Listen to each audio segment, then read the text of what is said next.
Over the past 6 years, I've definitely had a few procedures done, and over that time, I always shared them on YouTube because I wanted to share my experience for people that were like me, that didn't know if what they wanted to do was the right choice for them. I wanted to make sure that my experience could be not only a learning process for myself to achieve the things I want to achieve, but also a learning experience for others like me. I've always shared everything I've done procedure-wise here on YouTube and on the internet, and it's been so joyful knowing that I've helped others make deciding factors in their life, but at the same time, it's been really hard on me. And this has been a procedure I have been really hesitant on sharing because my lips have always been a center point of discussion on my YouTube channel ever since I started about 8 years ago. And I've been really self-conscious if I even wanted to open up the door to allow more people in that might hurt me, that might judge me, that might attack me online.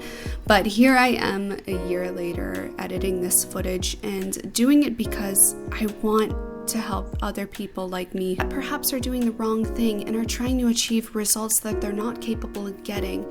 So welcome to my story. This is my lip lift journey over the past year, and I am sharing with full transparency everything that I've gone through, why it's taken up to a year for me to share this story, and I hope that it will help people like me who didn't know what they could do to achieve the results they want, who maybe were doing the wrong thing and not realizing it, and how simple it can be to just do the right thing, or maybe just stop and not do anything at all.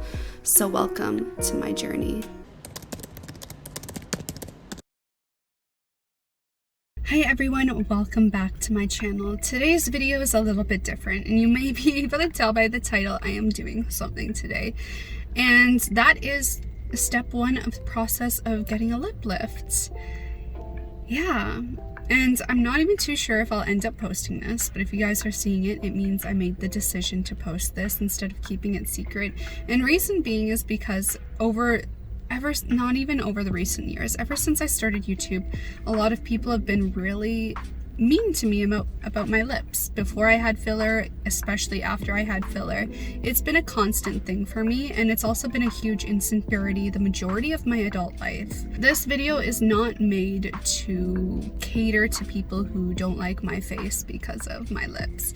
This video is catering to people who are like me or were like me and were constantly, for years, I was doing this for 6 years, seeking lip filler to achieve the results that I could have got with a lip lift that I didn't know about up until the past year. So I discovered lip lift about a year ago, maybe just over a year ago. I discovered lip lift. Sorry, I'm a little bit tired. Let me just drink my coffee. Essentially, a lip lift targets the philtrum of the upper lip area, specifically this area right here. So not exactly your lips, but the space in between your nose and your lips. And what it does is it removes some flesh from that area, a very small amount, to lift the lip up, reducing the size of the area between your upper lip and your nostrils. This area is called the philtrum. There are 2 terms for this kind of surgery. The Western term that I've seen consistent around all the surgery clinics I've been looking for here in Canada and in the US is lip lift. However, in South Korea, it's called philtrum reduction surgery.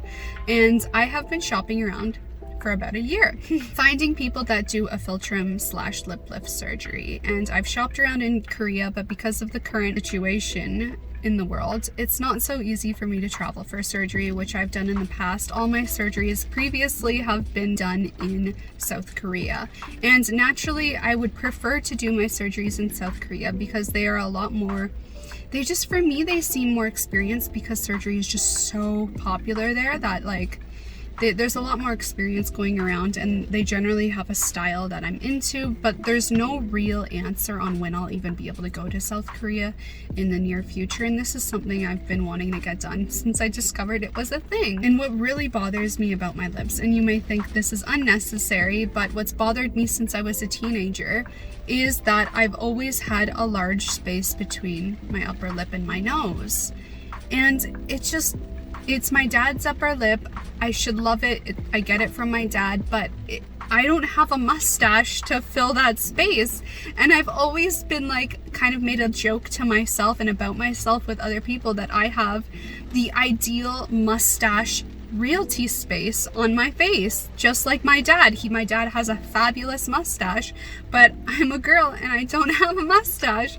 So it's just, I've always been bothered by it, and I've gotten filler for 6 years. You guys, 6 years I've had lip filler to try to push my upper lip bigger to reduce the space between my upper lip and my nose. And when I discovered that lip lift / philtrum reduction surgery was a thing, I was like, what the heck have I been doing all these years, right? And it's such a simple surgery, and honestly, the amount of money I've spent on lip filler over the past 6 years, I probably could have done a lip lift surgery and gotten a better result that's more natural looking instead of spending so much money over the years. So I am currently in Guelph, Ontario, Canada, which is west from Toronto, the biggest city in Ontario, to visit Dr. Brace of Guelph Facial Plastics, and he has been trained in apparently Beverly Hills or LA with some top plastic surgeries that specialize in lip lift or philtrum reduction procedures. So I'm going to have a consultation with him. I don't know if I'm going to go forward with it, but they are the only clinic that had capacity or was willing to make capacity for me to advance this procedure, because I'm most likely going to be traveling for at least the next 6 months, and I don't want to put this off any longer.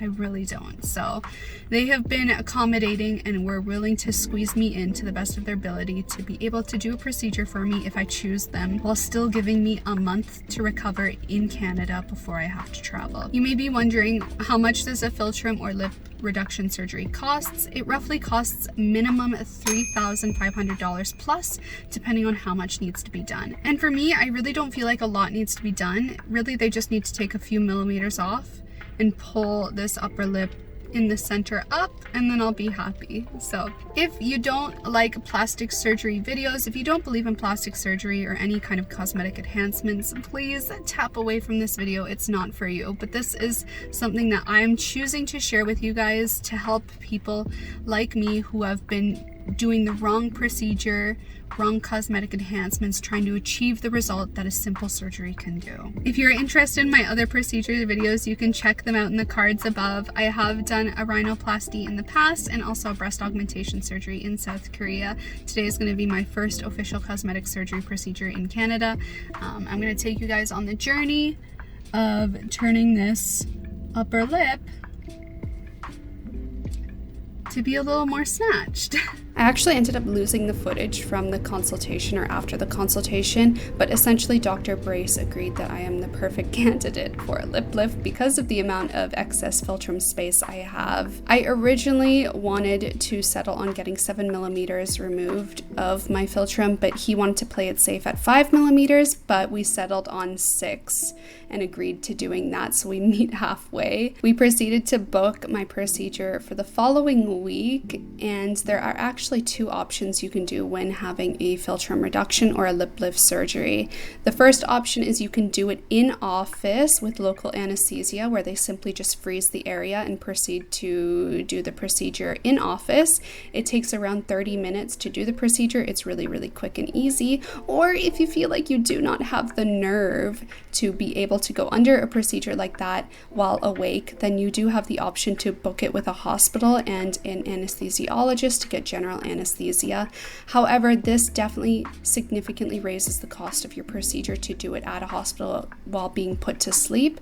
So keep that in mind if this is something that you want to consider doing for yourself, that your cost will dramatically increase because of the cost of renting out a hospital and having an anesthesiologist. I went for the first option as I was on a time, or thought I was on a time limit at this point last year, as I was planning to travel, which ended up not happening because of the situation with the world. And I also didn't want to spend a couple $1,000 more for something that would take maybe 20 to 30 minutes at most in office while being numb. This lip lift series is going to be a few episodes long, so definitely subscribe with the notifications turned on if this is going to interest you and you want to see the next episode where I actually get the procedure done and what happened to me after the procedure procedure. If this is something that is not interesting to you or makes you uncomfortable, then simply make sure you don't watch the episodes that are related to the procedure. However, I will be uploading my regular vlogs in between each episode of the lip lift journey, so you can definitely still continue to watch those where I won't talk about it whatsoever, to make sure that everyone stays comfortable and I don't force this content on anyone.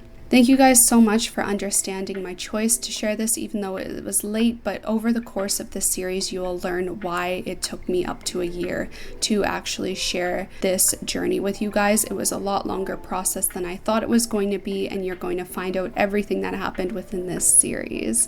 And I hope you guys all take it with an open mind, as this is something I've always wanted to share on my channel to help others, and it's not a reason to attack anyone or anyone's choice to do a procedure, as I see it simply as the same thing as getting a tattoo. It's a permanent or semi-permanent choice you can make for yourself to cosmetically change your appearance, whether it be a tattoo that you're doing, whether it be injections you're doing, or a surgical procedure. Everyone does something to make them happy or to please themselves, and I hope we can all understand that and my decision to do this. Thank you guys so much for watching. I love you all so much, and I will see you guys next time. So, turns out this isn't normal.